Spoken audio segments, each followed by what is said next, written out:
Se ase mea o te whaia moro uali I.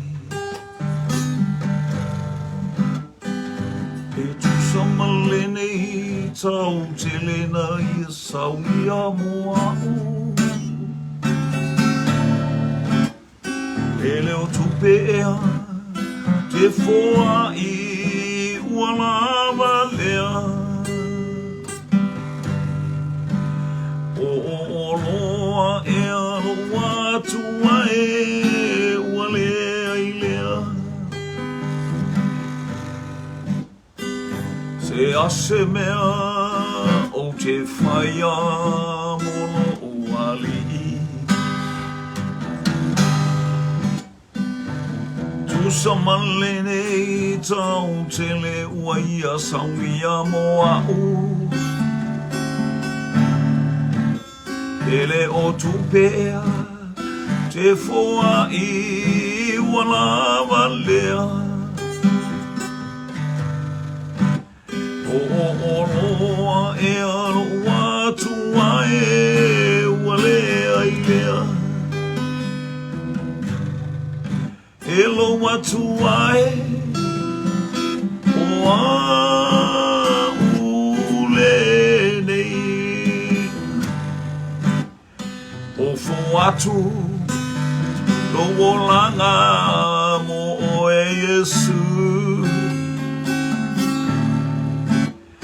So se fe au o te au mo fie e whaia pea. Lo atu ai talia o la u taulanga lea. Hello watu ai wa ule nei. E o watu uolanga mo o e Yesu. So se fe au te au mo fie e whaia pea. Lo watu ai talia o la u taulanga lea. Whautai tamanei vai ngore oli. Mi ia lau fio whapale o I le vi inga. Ia angalelei mai po kalamea lau whanau. Mātou talo angalelei penga ta whailangi. Mātou mosi whasoa māta ngō fie mai ia te oe. Ia fo I le vi inga ia te oe ona o Yesu. Amene ma amene ma amene. Ia whatalo whatu I le aingo le whatotua le neiba enga o le au uli ia vi ia le atua tu mau I le atua le whamanu ma le whaanetanga. Praise God. Whatalo whatu fo I aingo o I upenga te whailangi wanga I mail nei tu aso ia vi ia le li ia whaamalu lua tu fo I tua ia tu le tātou Paul Kalam ia ona o iai foi tatou po kalame sa fa fianga I le nei vaenga o le tai au ia vi ele li sam fo muina talofa. Hallelujah, praise God. Sawa pe ia talofa ayo api ia talofa ngal mana.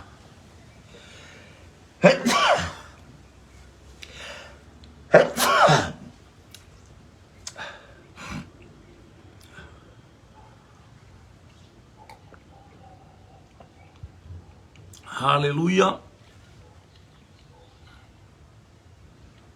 Se ufanga sabea talofa lama vi ia le atua. Praise God. Ia Niki tupufia vi ia le li Stephen tiatia talofa. Praise God. Punipuao Elise Mailo vi ia le atua. Talofa atu le tasau tuma itai jema fili faolotane. Liu talofa lava whaatai mo le whaatalofa I le nei vaenga o le ori Niki tupufia. Whaatalofa tua I lau sunga ale angelu tau nei vaenga o le awa uli tātou polokalame toto ai mainu e mamao le ala. Ia, vi ia la vale atua. Praise God.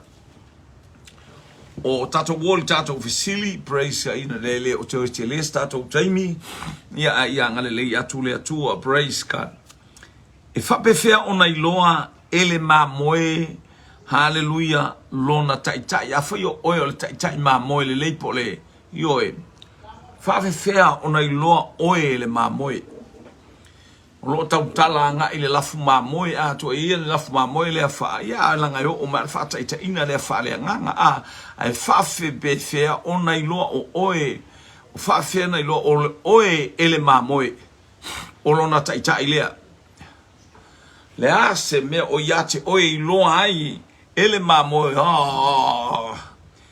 o lo tai le o lo leo mamoe he is my shepherd mi ia leli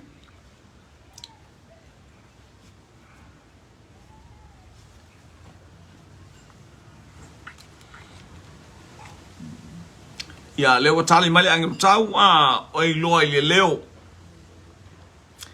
iloa ile leo mi ia leli ia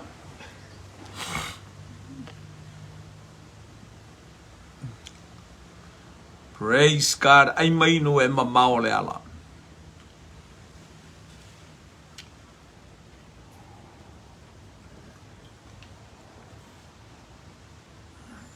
hallelujah praise God te mafafanga mamoe aftai bol tali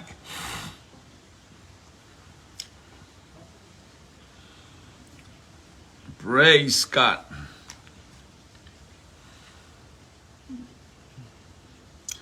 fatalo fatu mareta Christian awanga mai ya fatalo fatu fo ile no no ilo tato ainga ya vi ia leli praise God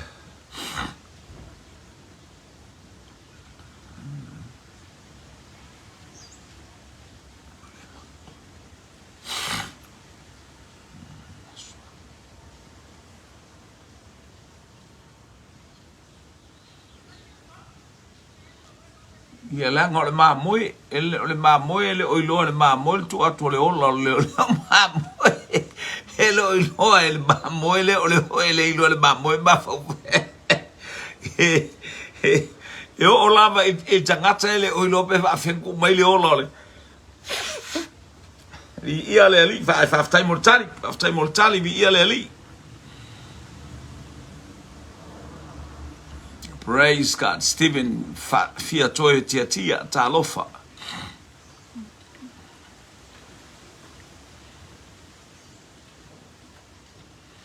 hallelujah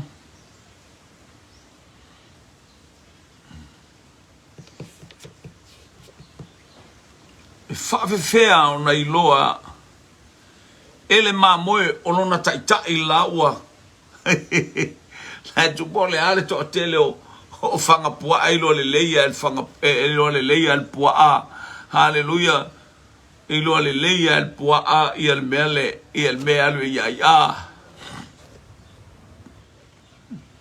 la se praise God lale yo o foi i lo le leia lo watali o oela wesa mo fuspa Havai. Ia leo tele mei chema eiloa na leo. Ia o te loa. Anthony tanuasa talo farta malea mai tafuna Amerika sa. Moa tali tato ofisili male tali olona leo. Maya Anthony tanuasa. Ole leo. E whaalongo mamoe ilona leo. Pea e maunga pe ifo vanu e whaalongo mamoe. Muli e siao whaalongo ili leo le tai mamoe. O lo leo i ia le ali hallelujah o au ngai o inga pe mawalunga mea e ai pe mawalalo ma ai mai ile ma moe o fotua i atu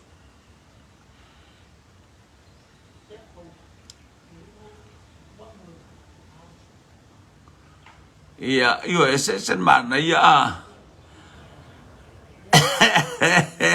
e alu vo e te fanga poa le wa mai tamale mai Australia e loa i le voice mai petelo e alo mai sale mai ia su meu ia petelo se alo leo nga sole es agora venga olo voice e lo voice fa tai tamale mai ile faila unga o mai mare poni vi ele tua praise God e lo ile voice ia teleni voice ma sani fa longo ia ile hallelujah ia vi ele li ua tali la tato fesili o aile tupu o Isara o Utah o aile tupu o Utah na amata ai na ave papelonia o mai papelonia ave ese mao ilo le tafeanga o aile tupu muli ale o Utah fa mai le tupu le na fasioti le ala i rama hallelujah na pue na batulea sali ese o na mata i luma on fasioti au tiltilotu na fa na matangata uma to e fasioti ya malana fa na wele i papelonia na fasioti lunga le me i lunga ole ayo suria hallelujah o isi na fasioti i rama o aile ingoa ole tupulea o Utah hallelujah yes sao le le sao tabai tai e ela vai a com ele vai pe fia missa mai fua que faz mais fua o lo wale a voice atai ela se voice sa fa male pe se ainga e a vai jema le watali mai se te kaya Anthony tanu wasa se te kaya istoa longo i tumua a manga yele ngoa vi yele li praise talofa yele watali mai yele kama fia mamafale o se te kaya yele wata mai le atupo o se te kaya vi yele atua praise God elo se tama o tahuhu elo kama o tahuhu le fia kama mamafa ai mainu e mamao le ala sara tonistino petelo talofa ia tali ia le osawa le foto auro to le foto so mai or tama o tahuhu o se takaya ke ilo kanga kaleanga mio e mai se il mele ka o ka fia va ai ia il me ka o tahuhu po fe tu il mele hallelujah laki foi le ta o le tangata mai oi Wellington a le la sawa o i vas vai mele o mai tangata Molianga talo faila sunga le matua faiva pole sunga foi le faila tusia o le kalesia malosi hallelujah mai hallelujah isala ilua ile apia lua e pe ona lawi loa ile ia Samoa atoa e umano apia hallelujah sai pipi sala ilua loa tali mai se te kaya mai sale aula ia lea sale aula ma tima foloi au bele talofa le wa mau mai fa mai ole tama mai sale aula ole tali lea mai tono male poni ni ia le li praise God ia wa mau ole tali ya wa mau ole tali ole tato ofisili lea praise God hallelujah ole tamalo o se te kaya io e nei tupu ia wa fa o tupu ma o si taulanga awana I faia o mameo esele kalesia awana I faia o matangata e fale tonu waile kalesia awana I faia lo leo hallelujah e male per lo te el perfecta am langa fa o tato o tupu ma o si taulanga o le nu filifilia o le tua o sale fa mo sale anga ka ko volanga a es o mai lo o le taulanga o le atali o le tua o la fa le tua le olanga via le ali praise God ane Billy Moores ko fa longo le ngole si mako mama na o ti taima e ona maliwi tai I lo yelo na fanua tanu I totonu o matau tuta ane Billy wa praise God yes ya vi ile atua praise God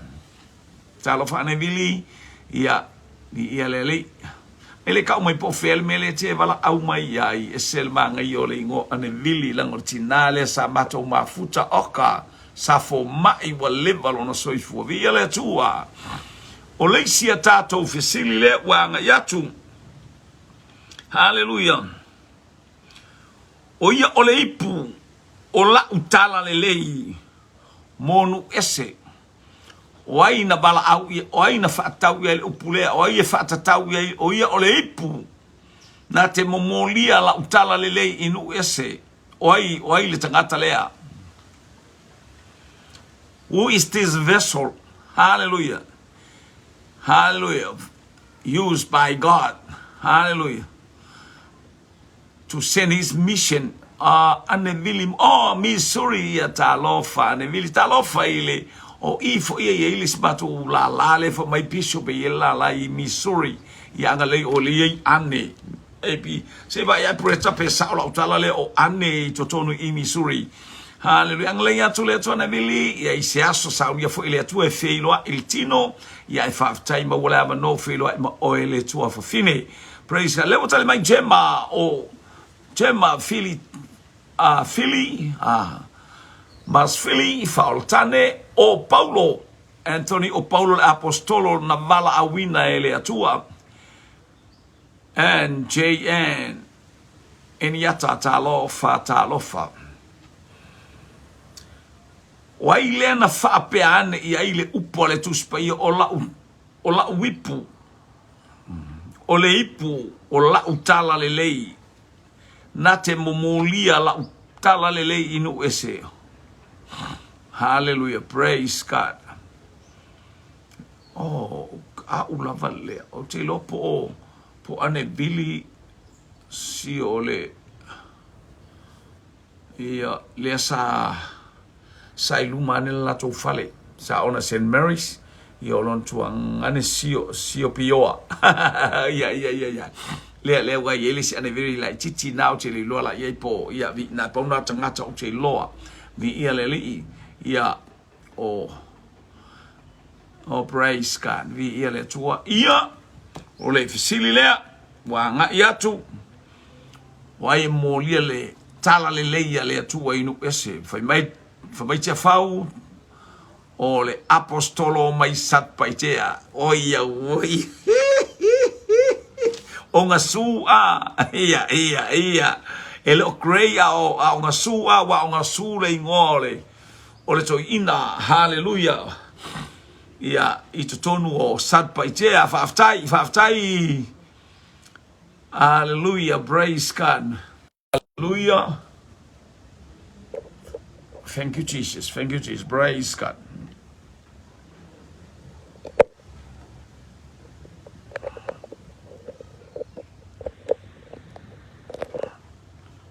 Hallelujah.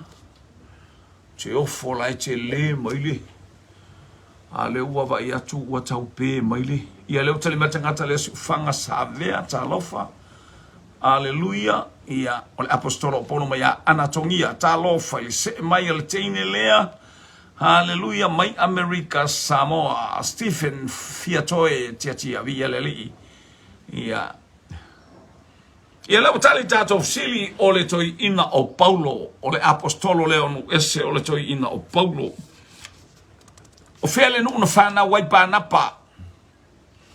O fele nu una fana waipa napa. Ai mainu e mamao le ala. Ai mainu e mamao le ala. Praise God. Hallelujah.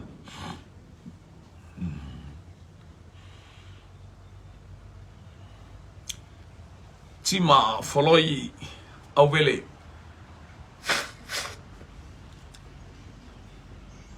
O fele nu o leu tu tali mai I o Paulo mai sat paitea. Oi mai sale aula. Oi sale. Wale lo agi po fele Paulo lea. E una te wa sele Paulo.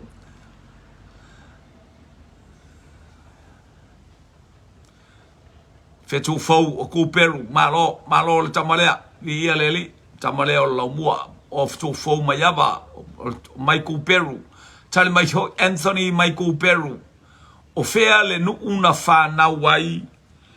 le te malo o panapa fo ile na faima ma wo po le au mea ia po le pana po le panga fo ile na ole la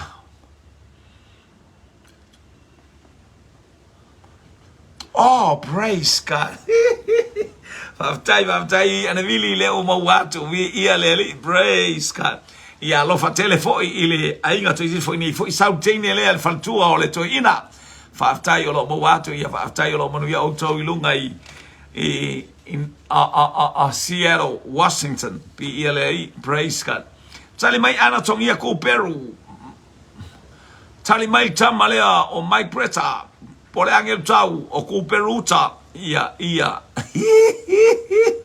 Ole ko fa longo ali ese ko Peru tali. Mi ia le i tali mai jema o ko Peru.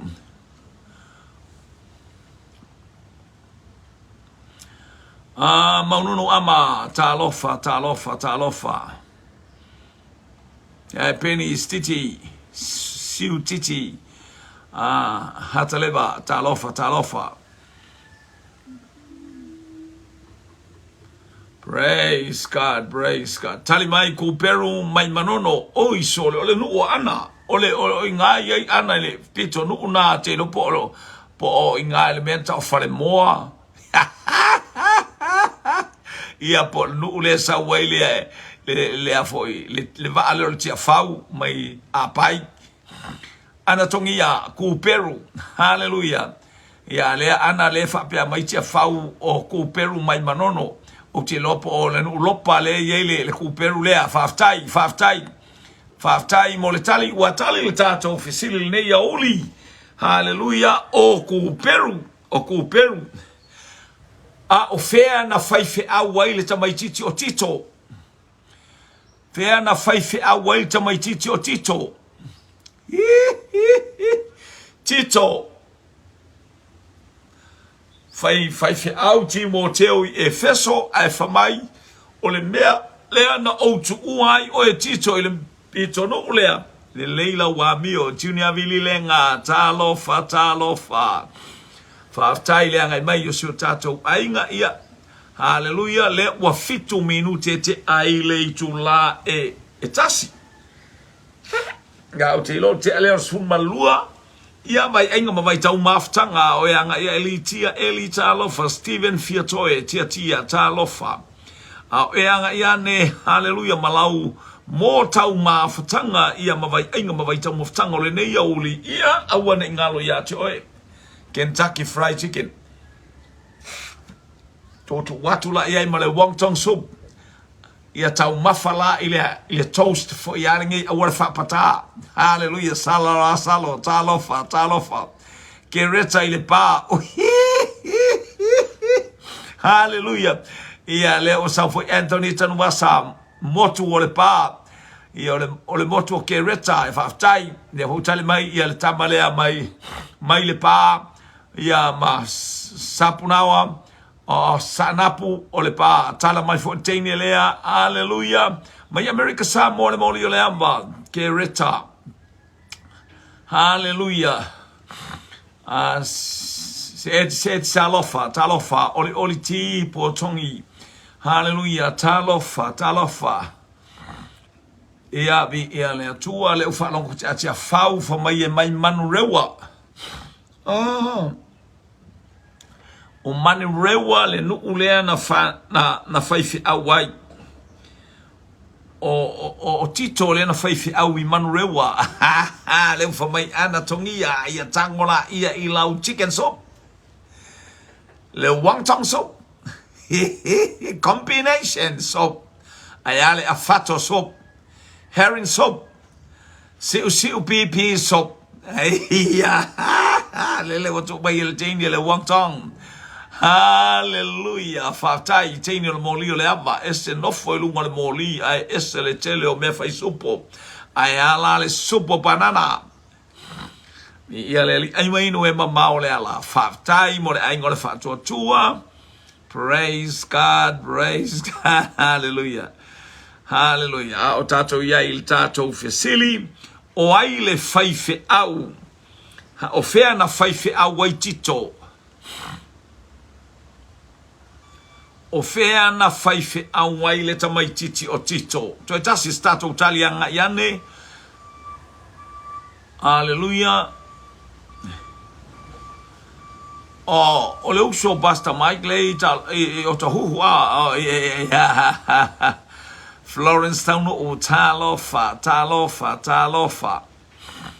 Mi ia leli awana ifa vavela o supo awana ifa afato supo yo isole esele mana yo tamana ta ole macaroni soup ole afato soup na macaroni soup ta ole afato soup ni efa pe ai se afato fo ya lele mo mela au ni ia le to turkey soup oka fa tai watali tato fisili ole nu sa faife awai tito o ku Peru ole motu na ta fea I tonu ole vasa ole sami meti tirane ia salo talofa ia le fo mai tema ole mea lena utu uai o I kereta ole nu kereta sa faife awai tamalo timo o tito o ai le ngole vai eli na ola ai le tama o Isamaeli o ai le ngole vai eli na ola ai Isamaeli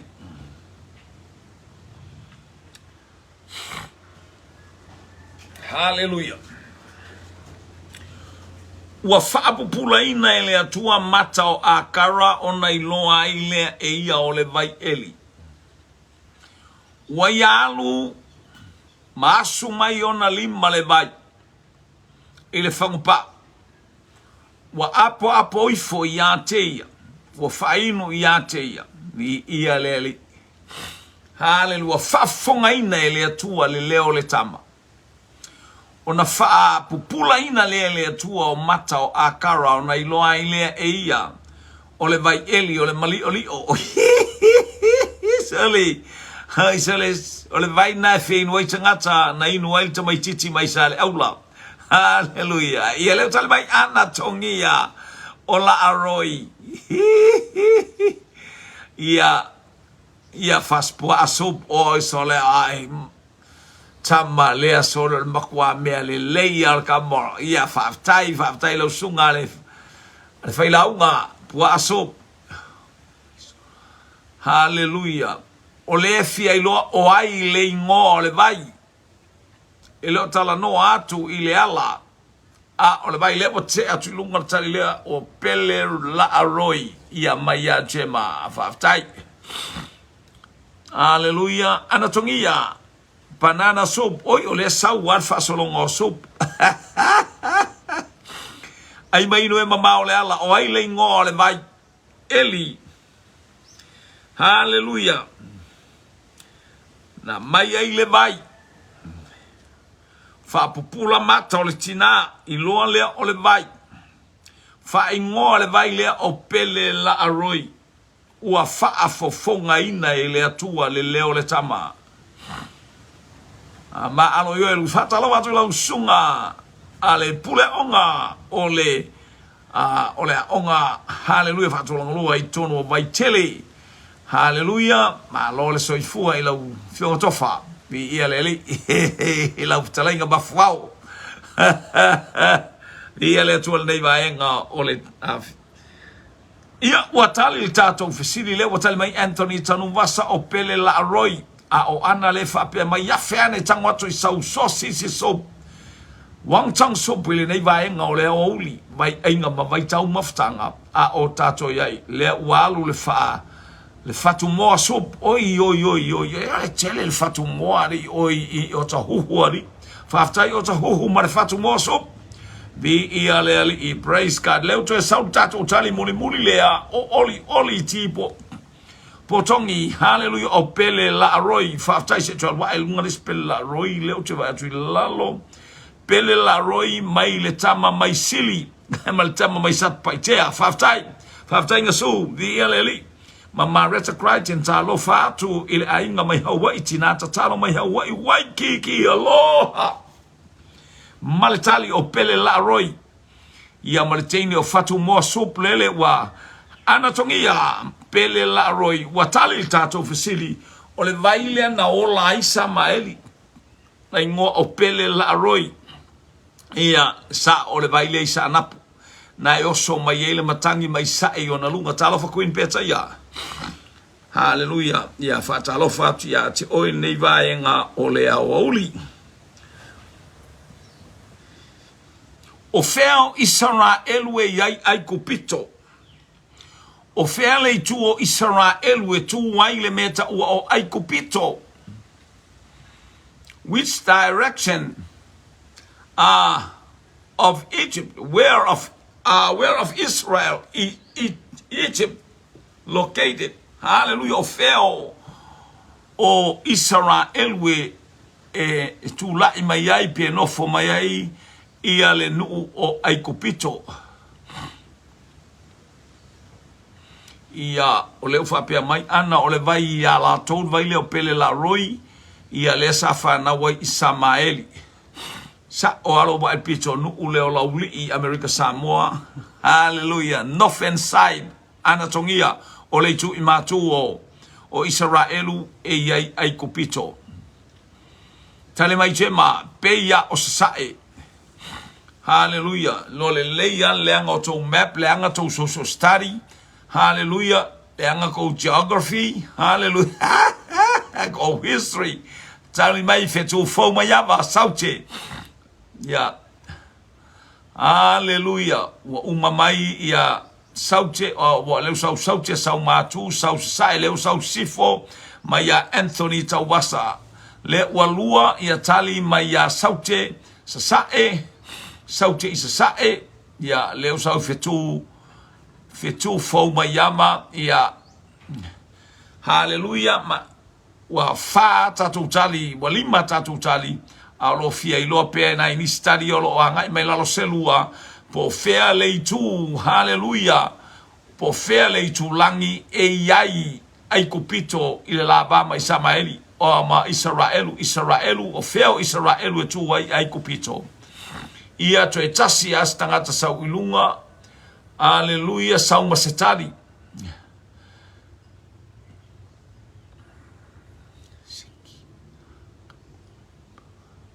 Ia, waina o saulu mwenga. Alofa afai moa, ta alofa. Ia, ua tali tato fesile leitu isaute. Leitu isaute o Israelu. Sa o fo itali lefa pe mai saute isasae. Mana ia. Hallelujah. O le tulena o hallelujah. O le tulena o aikopito o Israel we aikopito, the southern part of Israel. Hallelujah. Asola atonia moawai talofa laba. Fa talofa tu tamo le la mua le sunga faia onga o lale na faitoa o lale talofa. Ia le li. Hallelujah. Ia le toa le stato fesili.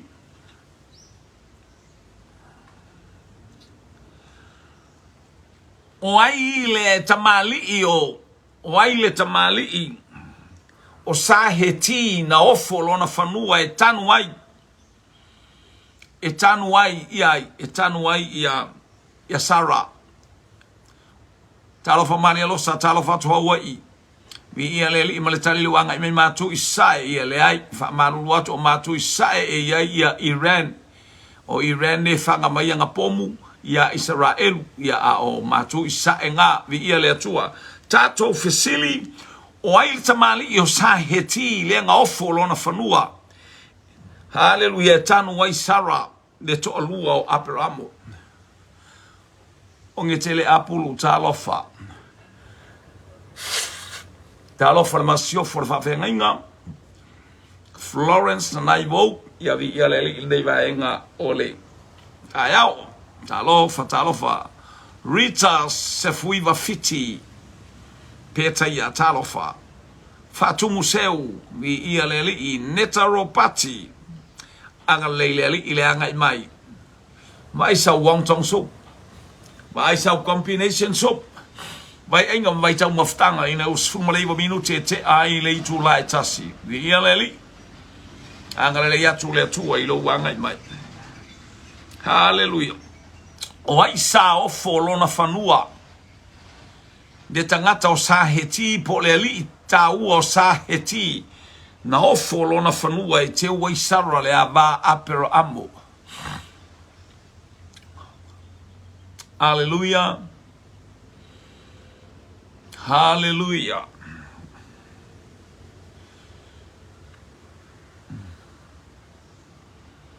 Ia le atua wa ofo le fanua o le itaua o oe o le tele nu nei e tele fatua e le tele fatua le fanua aya ia le waso ma combination soap awana ngalo ia te oe o le supo o le combination soap o se supo faola totonga e o so ai maso le tino e te lea io tato maso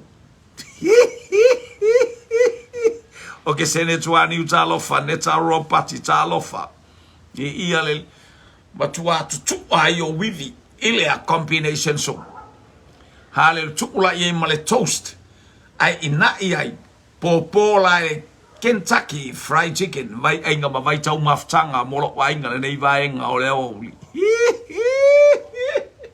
a woi fia mo ngi ku ainga supo I samo nei ana maua I nei na uma o talu watu loi le atoa ia se iwa aina o le ipu vai lava.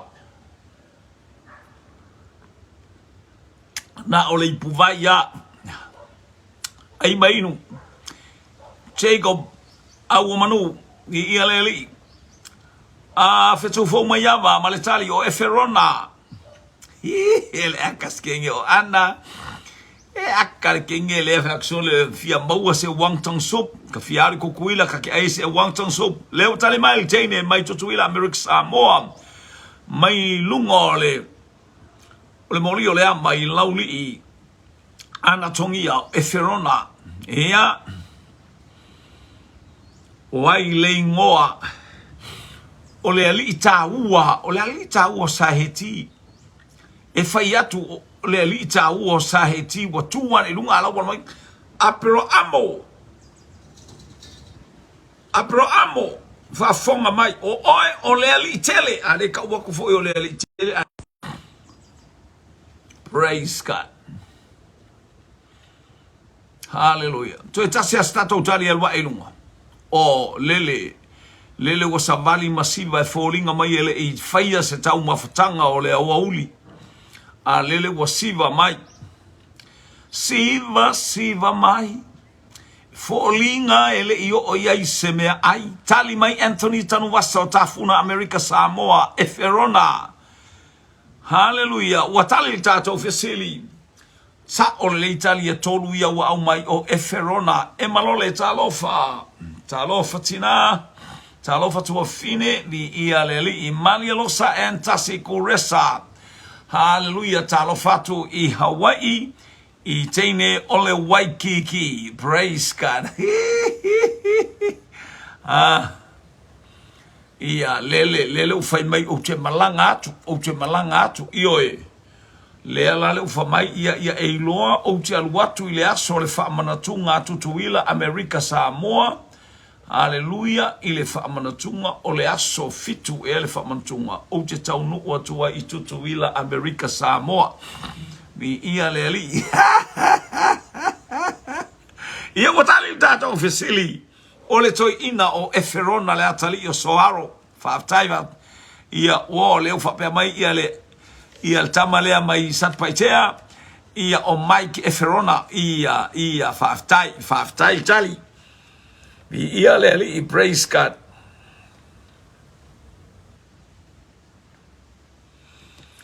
o ai le tangata e tutupu mai ai mitiana o ai le fafine e tutupu mai ai tangata o mitiana ia porta maloa foi ai porta maloa hallelujah o ai le tamaloa e tutupu mai ai tangata o mitiana hallelujah praise God ai mainu e mamao le ala wonderful praise God hallelujah faftai anatongia mo Eferona mai sale aula ia le wa umantali atu tato ofisili faftai praise God sale fauso ala tuavao talofa vi ieleli O ai e tutupu mai ai le whanau a mitiana o pe maf. O ai e tupunga mai ai mitiana lele ua sau ma le mata le tamalo le pā. Lango I le nu lea sa wai toi ina le matai fai upo le nu lea o fia ai e fallinga mai wa maliu mai fia ai wa mo o mia le suwang tong so fa mole mole o utowe no fo I tafane o tohu le tato numera lua suma lua Hallelujah Station Road.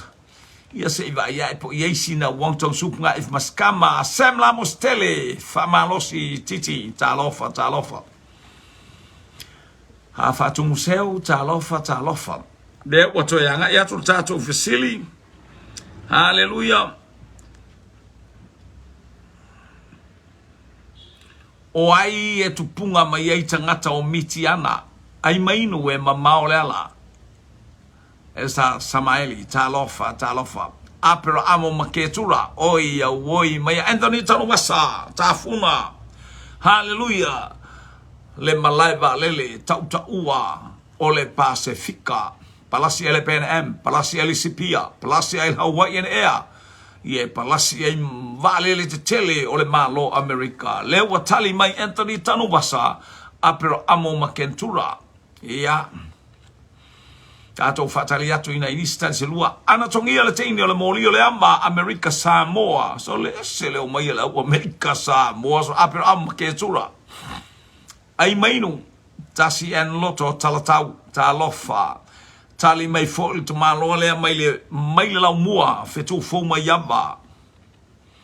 Hallelujah, ole lau mua lea Wellingtone, apero amo ma ke tura, o sao ea le mele te suma whetu fōu. Leu te alatu ia Wellingtone I te ua u se ai, sia aniko talofa sia a. Hallelujah.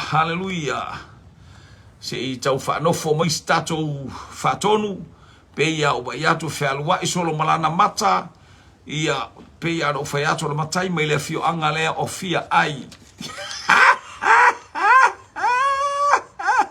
Oi, Carlo. Ia le o sau ia le angelu tau apro amo matua ko wa ia le ke le va ia apro amo yeso ko luengo ia matua fa tai mortali apro amo ke tura ma ya anatongia ona toe no nofo lea ona ua toe no nofo le vaenga na ia fa tai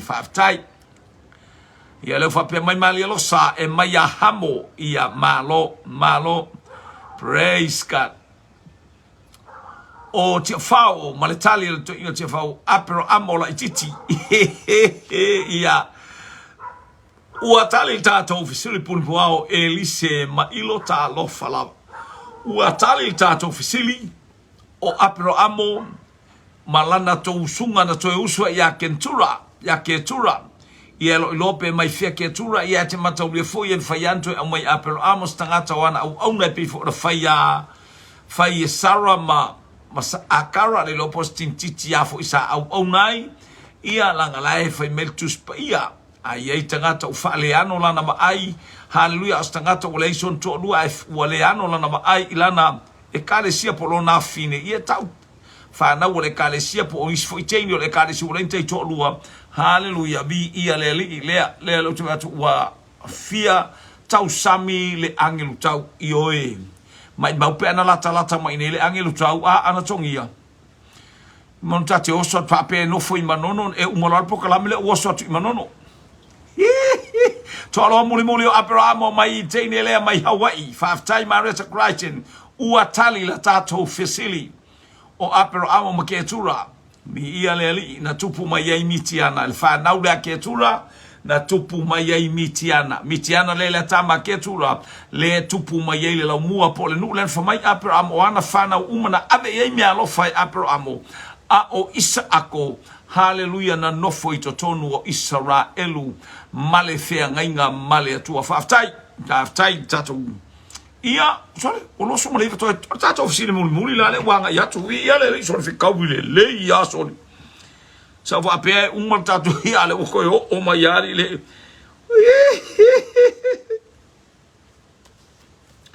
o ai le toi ina fautua le anga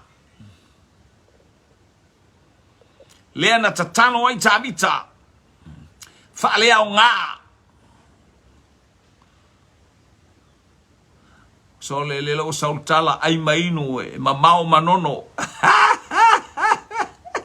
ia le na o ai le tangata le tatalo ai tavita fa lea o ngā pule al tamalo lea o ai lea tamalo lo fsil muli na fa mo via le tua o ngai tolu 10 minute ua afartasi sa ka ngo marka por kala melkas ale wo o ma ile afartasi o vai atu va ai la le umi fa yo por kala mele o fia ai le o fia wai solo le o fia wai solo le fa kongu la mole fa tai le ai ngor fa tu be sal ya fe ta lofa tasi en tau maloto ia fa tai le anga mai o le o tali mai le angelu tau a sole le malo se le angelu pau sole o le lo tu punga male angelu o ai to fele ana tongia le teine hallelujah le moli le ama ai to fele ai mainu e mamao le ala praise God hallelujah o tatu yel nei va enga o le oli ia fa manu ia tu le tua hallelujah le ainga o le anga mai oi ia lele watali mai al tamo le laubua o le tamaloa hallelujah e sau mai o ta huhu au kilani e mai nga o ka ngaka faale ko ngunga ka mai au kilangi ali au oi jalo fae so le sa ta mai ta ali le o fa pe mai tamo le laubua por chuan fa ia onga o le tamaloa o ta huhu hallelujah ai lo pele ya se o ta huhu ale Marita Crichton le tele mai Hawaii hallelujah ai tofele malia losa praise God hallelujah talofa ta antasi kuresa talofa ia le wason fia fuso le kengele mai Hawaii ia tali mai foi America Samoa hallelujah o ai tofele praise God ana tongia ai tofele mai sale aula o songa fire mai akola fia ai e ko songa 5 void Falatua, hallelujah. Maya Florence nai wo le falatua, hallelujah. Por masiofo le fafenga inga aitofele.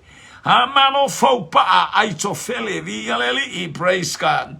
Vi ia le atua o ya akari anga o kinga ingari o fai mai el tamola muali o ta huhu sa wal tangata le ai. Ele na tatalo ta vita ia fale a ngare pure aitofele mai mangele east. Maya Florence and I talova the ele mai otara five tai ai ngora fatua tua ga vi ele ale tale mai ia le tama Australia o le angelu tau e ai le manai e ai le manai e sao a yo ke lo le malo sao va le kalile sa ngem ale fai mai il tamo lo mua o I or tangata le ai to fele le hallelujah male lo santa sicurezza ai to fele le kamai kiki wow ai kiki male chicha ya faftai hallelujah praise God anatongia ya faftai molofa anga Yang le le tua isio tatou ai ngale nei vaenga o le afiafi faftai le ufelwa I matangata male mata pe no faiato le mata le felwa I lo matangata mawalo le ngo al faila unga mai o le tula fale mai tutono le pa o fia ai sia wasu sebe tau same ai alo fatele molo wa ingole tale le tatou fisili fale unga ina le tatalo atavita ka pena foi lo tatalo o mea e fusfusia I lalo nei fusfusia I lang o mea talai lalo nei talai lang e te tatalo loa hale fa fonga angelo le lang la tote fa fonga le lang hallelujah praise God o ele manatu fa tau va e stangata I lau tatalo lang what the Bible declare what the Bible says suma le valu tusia matai ol fa upes full o lato angelo foi o lo tu iluma o le tua mata watu le ioi so se kaimia kangier kang hakale kangi po le alfa mai fata wa tangata le tangil tangata ile tua on se messe bal tangia tavita mar val awa tavita hallelujah eu ina watuli tuli lo na tali ia te ia halo ena tangi ta vita ile atua. Fale au ngale pule ai tofele. Ni ia leli. Lo ainga so se teimi te tatalo ai so se teimi tatu te vala au ile atua from your heart. Mana o ngale le atua o tatu talo fale anga stangata pe fale anga ai. Ni tatalo fo ile fale anga vai anga fa upu fai ai vai anga fa upu fai ai vai anga fa upu fai ai. Ma fa pe na te ngata wa ni e tatalo se me fa pe na e fale anga o ile atua ele mana o le atua te tatalo se me pe na.